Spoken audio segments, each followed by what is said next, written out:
Katika siku ya leo tumeshukuru kuwepo na TRA ambao wametupatia semina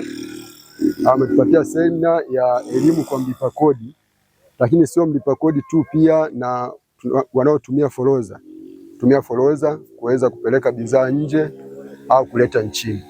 Awali yote niweze kuwashukuru sana kwa sababu tumepata semina nzuri ambazo zinatuelekeza namna ambavyo tunaweza kuingiza bidhaa nchini, taratibu za kuingiza bidhaa nchini na taratibu za kuweza kutoa bidhaa nchini. Hasa kizingatiwa sisi hapa Mbamba Bay tuna bandari ambayo inafanya hivyo vitu vyote.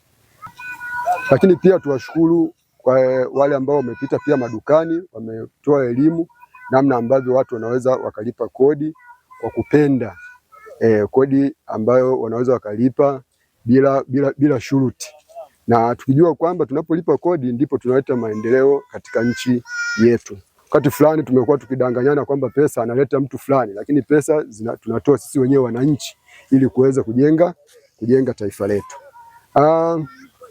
Kuna mambo machache ambayo pia sisi kama wafanyabiashara tuliona kama changamoto ambazo zinaweza zikafanyiwa kazi, ambazo wanaweza kama ni sheria zinaweza zikabadilishwa au zikatusaidia kwa namna moja au nyingine, kwamba kuna hasa sisi ambao tunaweza tukaingiza mizigo kutoka nje tumia mipaka yetu. Sasa hapo tuna mpaka ambao tunahusisha Msumbiji au Malawi. Wakati fulani tuna bidhaa ambazo tunaingiza. Kuna vitu ambavyo tulitaka pia ni kama changamoto kwamba kama tunawezekana kutusaidia. Wakati fulani unaweza ukawa umeingiza mzigo lakini huna pesa ya kuweza kulipia kodi katika huo mzigo wote. Tulikuwa tunafikiria kwamba kama inawezekana kwamba mteja kama ameingiza mzigo anaweza akapatiwa mzigo robo au nusu, ili kwamba akiweza kuuza ule mzigo aje agomboe mzigo mwingine. Hilo tuliona kwamba ni jambo ambalo linawezekana na sio lazima aweze kutoa mzigo wote bandarini au customer atoe mzigo wote. Anaweza akalipia mzigo robo na huo mzigo mwingine akaja kuchukua baada ya kuuza ule mzigo robo akaja kugomboa mzigo mwingine. La mwisho kwamba nitoe wito kwa wale wote ambao tunatumia hizi bandari, lakini sio wanaotumia bandari, tunaofanya biashara hizi za kutoa mizigo nje kuleta ndani.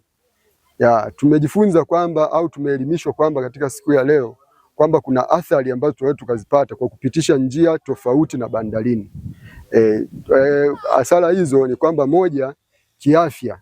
Unaweza ukipitisha mzigo tofauti na bandarini, maana yake utakutana na maafisa wa afya, maana yake huo mzigo sasa hautaangaliwa kwamba kwa matumizi ya binadamu kwamba una athari au hauna athari.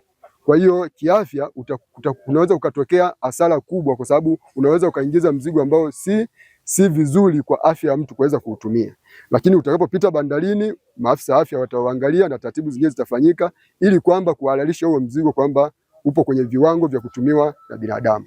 Lakini pia kiuchumi, ukipitisha kwenye mipaka ambayo kwenye maeneo ambayo sio rasmi, sio bandarini, kiuchumi sio sawa, kwa sababu nchi inapoteza mapato kwa sababu huo mzigo hautaingia kwenye system, hautalipia kodi, lakini pia hata utaathiri viwanda vya ndani, kwa sababu mzigo ambao umeingiza nchini bila kulipa kodi hauwezi ukalinganisha kibiashara na mzigo uliolipiwa kodi. Lazima huo utakuwa unauzwa bei ya chini, kwa hiyo utaathiri soko la ndani. Kwa hiyo kiujumla tumefurahi sana kupata hii semina, na wafanyabiashara tupo tayari kufanya kazi na kulipa kodi kwa kadiri ya maelekezo ambayo tumeweza kufanya. TRA, pamoja tunajenga taifa letu.